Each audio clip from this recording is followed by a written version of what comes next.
Are there more or less of them than people that are in cults? There are vastly more paying attention Than people in cults? Yeah. Well, I What do mean, you you'd have call to a define cult? it. Yeah, you'd have to because define I a cult. think that's way off, because I think there's like 1 billion Catholics. Well, if you're going to call Catholicism a cult, It's a then- cult. I grew up in it. Okay. It's 100%. It's just a cult with 1 billion people. Whenever you got a guy who dresses like a wizard and he's sitting on a golden throne. And oh boy, he's we're talking here, about are we? people. Yeah, I mean, but that is why this is a problem. Is that there's many people that live their lives by these ridiculous ideologies that are illogical. Okay, so I'm how going to would challenge you on this. Protect them from predators and Facebook likes. I'm going to challenge you Okay, on this. please do. Catholicism is not a cult. What is the difference between a cult? I had a bit for my act. Let me just Sure. A cult is bullshit, and it's created by one person, and he knows it's bullshit. In a religion, that guy's dead. Okay.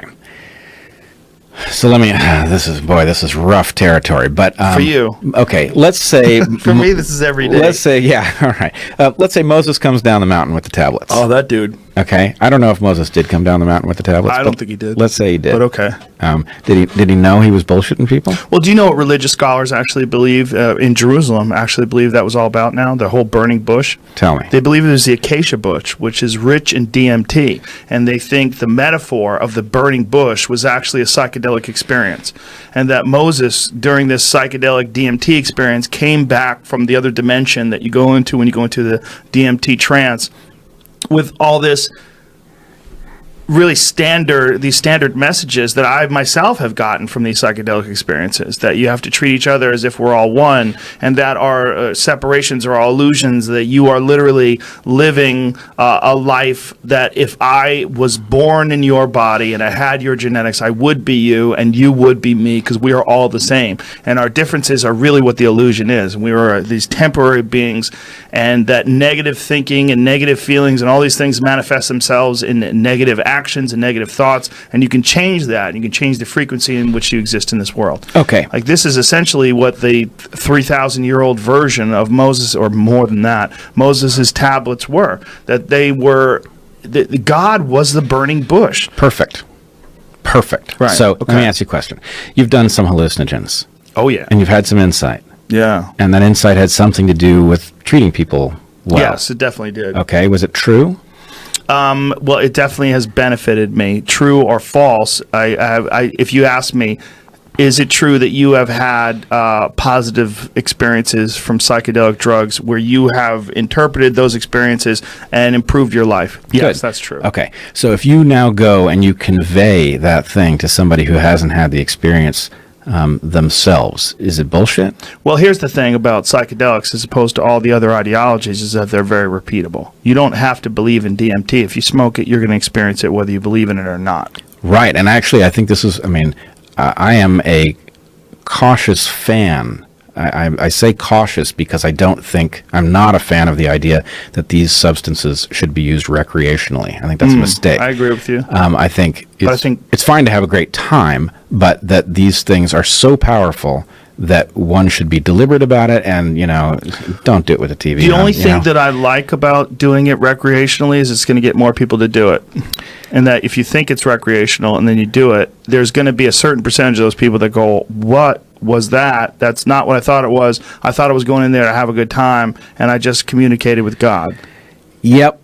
Air quotes God. Yeah, air quotes. Well, but air quotes God is marvelous because air quotes God is the real deal. Yeah. Right? In other words, it's not a dude on a cloud. Right. It's something, it is a metaphor for something lodged very deep in the mind where you can't find it directly, and this is a hack that many cultures have used to access that layer. And it's all very familiar to us, and when you talk to people that have studied DMT in particular, one of the reasons why I think it's so familiar to us, when you have this experience, one of the first things that happens is you feel like you've been there before.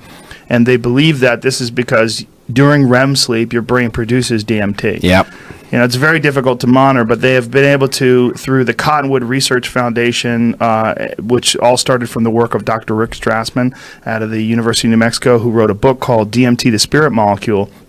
which was one of the very first times where the DEA allowed them to do clinical studies on people with intravenous dimethyltryptamine, which is like fucking serious shit. So instead of like this 10 to 15 minute trip, you're gone for a long time, half hour plus, and deep experiences that a lot of these people mirrored. They had like super similar experiences, but through the Cottonwood Research Foundation, they found that live rats are producing DMT in their pineal gland. This has been proven now, which was really just speculation. There was anecdotal evidence, but now they know that rats produce this. Well, so they don't know exactly when people do it, because they would have to do the same thing they do to rats. They'd have to open your brain up. Until they develop some sort of sophisticated detection methods, it's just speculation as to when the brain's producing this incredibly potent psychedelic drug. But it's there. Right. We know it's producing it. We know it's produced in the liver. It's produced in the lungs.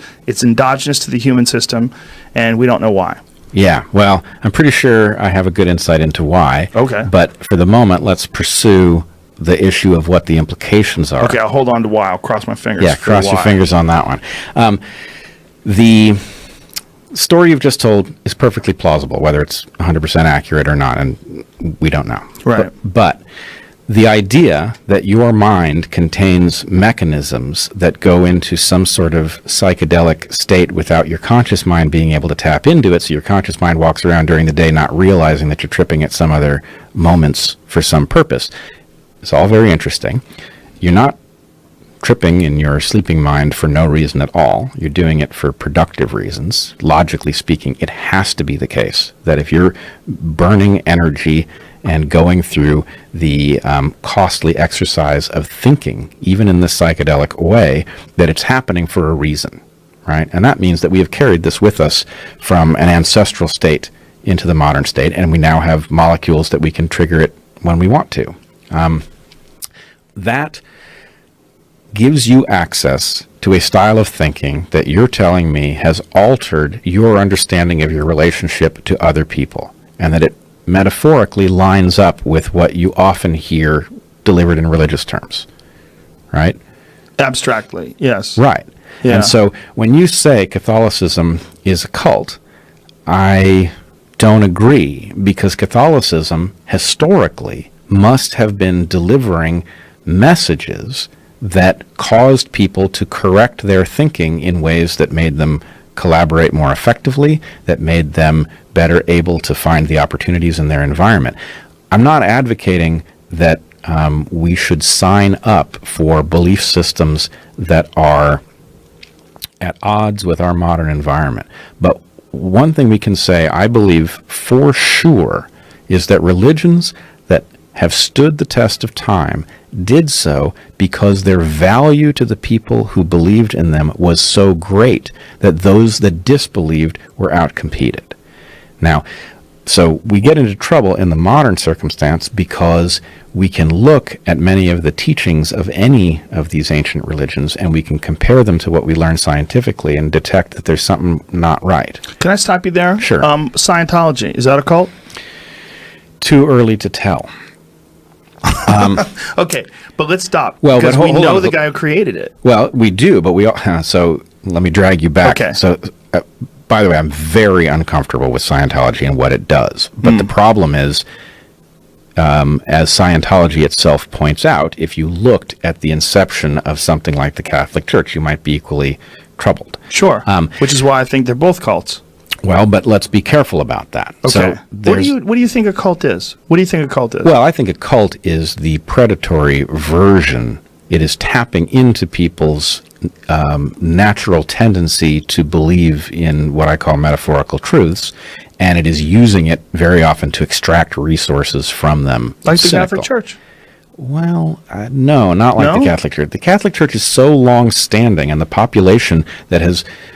I guess what I would say is if a population succeeds by believing in these things, then cult is not the correct... I think you and I have different terms. We're using different definitions of the word cult then. But let me okay, take, there's a very ahead. Interesting comparison. So Joseph Smith, who started the Mormon Church, had a competitor. At 14. Right. He had a competitor at the time. There's a book called The Kingdom of Matthias. right, about his competitor at the time. And to me, the two looked equally plausible, the story that they were selling. Now, Matthias never had more than 30 followers, and his religion died out, and Joseph Smith won, and then the Mormon Church is obviously a real thing.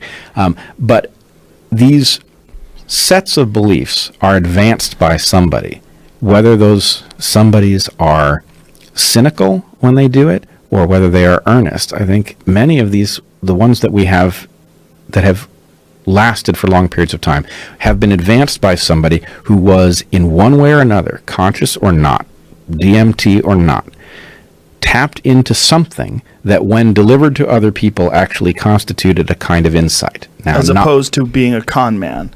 Right. Okay. And so the origins of the Catholic Church most likely came from some desire for order and a scaffolding of how to behave and to give people rules and structure for how to get through this life with the most amount of positivity and love. And by disciplining them and having these grave punishments being held over their head, burning in the fires, the pits of hell, if they decide to have sex with another man, or wear two different types of cloth, or whatever the other silly things that were in the Old Testament. By doing this, what they've essentially tried to do was offer people structure. No, it's not really structure. It is an analog for truths that can't be spoken literally because nobody knows how to phrase them. So let's deal with the church on the one hand and Moses on the other. Okay. Moses is obviously important in Jewish history. If Moses ate some DMT from the acacia bush, They think it was smoke. Oh, he smoked it. That's why the whole thing, the burning bush. Okay. So let's say he smoked it. Let's say he was super savvy and farsighted, and obviously he didn't know anything about molecules. Right. But suppose that he had some ancient model of something, and there must have been something in that plant that caused crazy things to happen. Let's suppose he didn't believe that he had contacted God, or that God had contacted him. But he woke up from the thing and was like, wait a minute, I know what these people are doing wrong. I'm going to write it down and tell them came from God. Right. Is Judaism now a cult? I think they're all cults. I think all ideologies are cults. I don't know. I don't think there is any one person who wrote, first of all, when you're dealing with Christianity, you're dealing with translations, right? Or Judaism. You're dealing with like ancient translations of languages that aren't even spoken anymore. Right. And you're also dealing with an oral tradition of who knows how many years before it was ever bothered to be written down. But, but written down by people. And then people decide what stays in and what doesn't. They change the rules. Like the priests used to be able to marry. Priests in the Catholic Church, the Pope used to have wives. Sure. They ran armies. I mean, this is clearly something that human beings have a hand in manipulating and changing, and they do it for the benefit of the structure itself. Well, they're not doing it for the benefit of the human beings that are a part of it. They're doing it for the benefit of the structure itself. Oh, that I don't agree. What's in what case? Like the money and the amount of power? I'm not saying you don't have corruption in all of these structures. Okay. You do. But I am saying that there is this is exactly parallel to what we were talking about before. There is the predatory version, which I would call a cult. Right. And there is the earnest version, which I would not call a cult. Now, I'm very uncomfortable with any of these things governing policy in the present because none of them have a literal relationship with reality that allows them to deal with the fact that we've got all these new problems for which there's no religious wisdom. Maybe there's a problem in the word cult. Maybe we should just say a structure created by human beings, which is basically all structures, all models of behavior where you have to adhere to certain things. But the problem with religion, and even with a lot of cults, is these supposed grave consequences for deviating, right? Well, so all right, let's pick up Catholicism because it's easy because so much of the structure is visible to us. Yeah. Okay. I would argue that Catholicism, this is going to be true of all of Christianity, it's going to be true of Judaism, but Catholicism is it is easy to see how it would facilitate collaboration, that effectively it would recreate in some sense the insight that you're talking about from DMT, and that it would instantiate it in the population in a useful way that would facilitate collaboration and disrupt processes that cause infighting. Yeah, So- like what I was speaking before, it might be a structure. It's the scaffolding for human behavior and ethics. Right, but imagine, I mean, we can see it in Catholicism. Sure. We know where it is. So every week you have to go and confess the shit you're doing wrong to the dude in the box. Okay? That's how they used to spy on you. I mean, that's what that was for. Well, but why are they spying on you? I mean, no, Because they want to make sure that they don't get overthrown. I don't. I think you're too cynical. Really? Yeah, because What do you think they're doing? well, so first of all, I'm a biologist. Okay. How are these priests who don't marry passing on their genes? They're not. Oh, they are. Oh, what are they doing? They're sneaky? No, they're What? facilitating the stability of the lineage that they are in charge of. So the point is, they don't pass on their genes directly. They're passing on their genes indirectly through the population. Their interests are synonymized with the population that they are preaching to. And so you tell the dude in the box what you've been doing wrong. Imagine it's adultery, right? Okay. Oh God, if I die before next week and I haven't confessed my adultery, You go to hell. I'm You don't going to go want to that. hell. You That's gotta tell bad. him. Hell Gotta is tell a him. very unpleasant place. I'm Tell told. that guy who doesn't get to have sex. I'm going to tell him. So now the person I've been committing adultery with is thinking, oh shit, well I was going to keep this a secret, but now the priest is going to know that I've been committing adultery because he's going to hear from the other person, and so I better confess too. So now the priest has a sense of like, oh, there's an adultery problem Right. in the congregation, and the priest is flipping through the book and thinking, oh, this week what should we talk about? And so the priest then gets up at the pulpit and turn your book to Psalm whatever, and starts going on about adultery. And the people in the congregation who are engaged in adultery are thinking, oh shit, this is God talking to me directly. God knows what I've been up to, and he's not happy, and that's why we're reading this psalm. I better cut it the fuck out. Right? So my point is, the dude in the box, he's taken a vow of poverty. He's living in the church. He does well when the town does well. He's not having babies of his own, so he can't really get ahead by himself. He gets ahead, genetically speaking, when the town does well. And he's in a position to spot what's going wrong in the town, and he doesn't have a dog in that fight because he's not involved in business. He's not involved in mating and dating. That's all relatively recent when it comes to the Catholic Church in the last couple hundred years. Yes, and I would argue if you look back at any of these traditions, any of the ones that worked will successfully have addressed the question of how you prevent corruption from emerging. Well, apparently it was sexual corruption. These guys were rock stars. Like the priests were essentially the guys who had the direct line to God, and just like professors have been known to do, not you, but some have sex with their students. Yep. And because the students look at them like, oh my God, I can't believe the professor's sitting down here with my work, and this is that's a very minor connection in comparison to the connection to God. Anybody who's going to Power. have power is in danger of abusing it. Sure. I Or would using say it's interesting that in the Catholic Church and in other traditions where marriage and making money are impossible, that these appear to be evolved. What's the word? It's like error correction or protection from a virus. So an outbreak of corruption in the church is a bad thing from the point of view of the well-being of the congregation, and something that says, well, if you're a priest and you're spending money in town, people are going to look at you funny because you're not supposed to have money, and if you're hanging around with cute girls, people are going to look at you funny because you're not supposed to be having sex.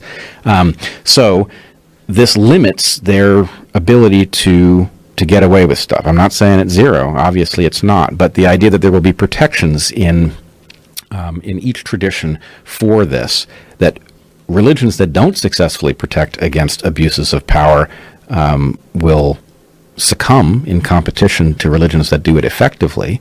And so you're absolutely correct that all of the changes in religious texts that people believe in, that's all human beings making decisions about what to keep and what to throw out. I'm not arguing anything else. But what I am arguing is those that have been insightful about what to keep from the point of view of the particular problems faced by the population that they are in will have a competitive advantage because they will function more cohesively than a population of atheists who doesn't have somebody looking out to prevent outbreaks of competition inside the lineage or outbreaks of infighting. So if you were looking at it in an objective way, like say if you were an alien from another planet that didn't understand the language and you're just observing the structure, you would see this error correction in the structure. It would say, oh, they realized there was an issue here with power, and so they error corrected by making these priests be celibate, and then they figured out a way to keep them from having money, and that'll keep them from being invested in,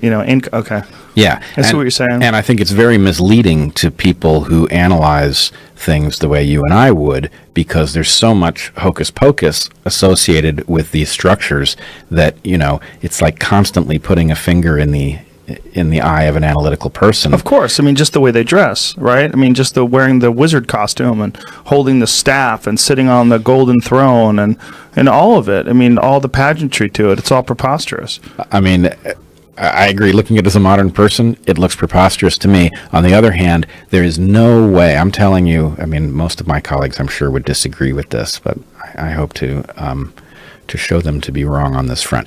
There is no way that the huge amount of effort and resource that is invested in these structures was an error. It cannot have been an evolutionary error, because if it was, the huge investment that populations put into these structures is an opportunity for some population that behaves in exactly the same way, except it doesn't make that error, to win. Right, but when you get power and then you have the momentum of that power overcoming the population, and then you have positions where the behavior patterns are extremely restrictive, and you have to behave inside these behavior patterns or there's grave consequences.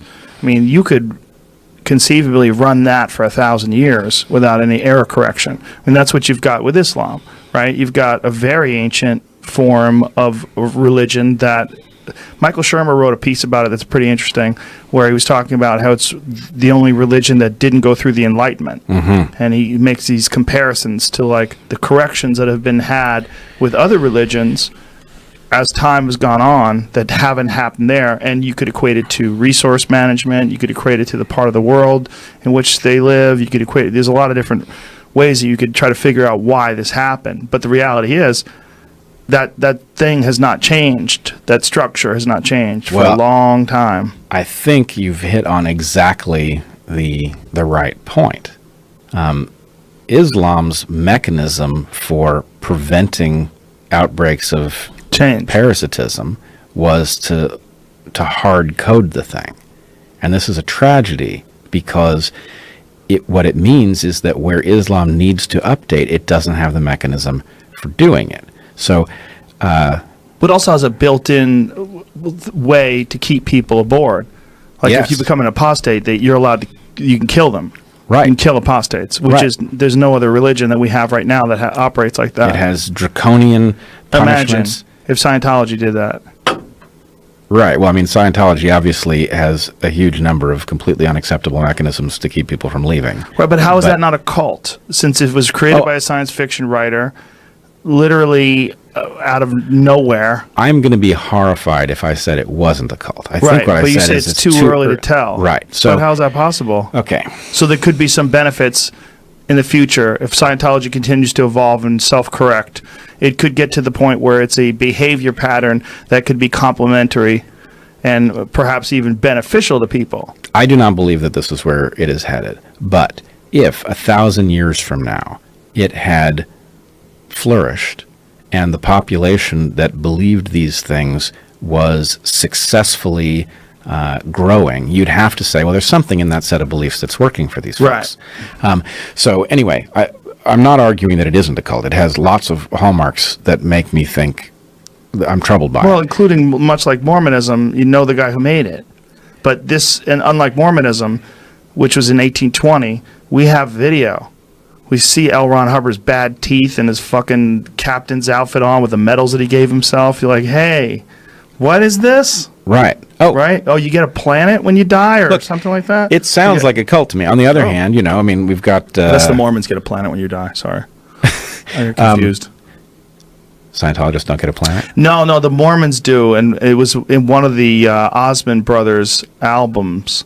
They all went to these planets, like in the album. I forget what the album is. It's a hilarious album, but if you open it up, it's all planets.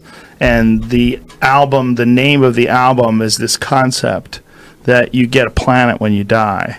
It's something that the Mormons believe in. This seems stingy to me, because the universe is so big, we can each afford to get a planet. There it is. The plan. That's it.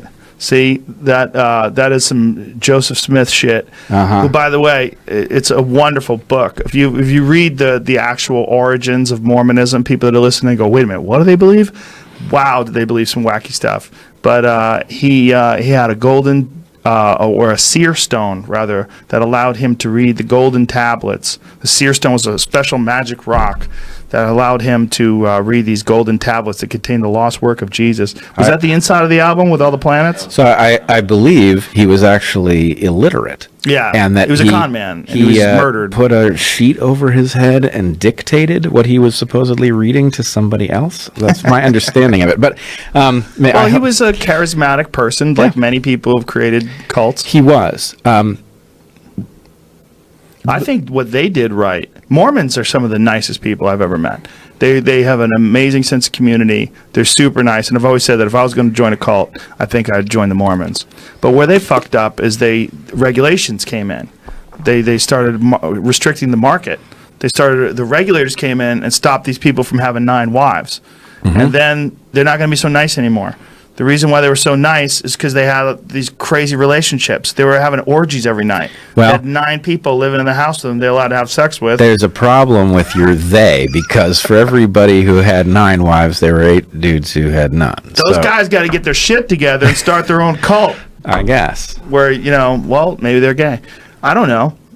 What about the women, too, right? How about a woman who has 10 husbands, This is bullshit for her. That doesn't happen.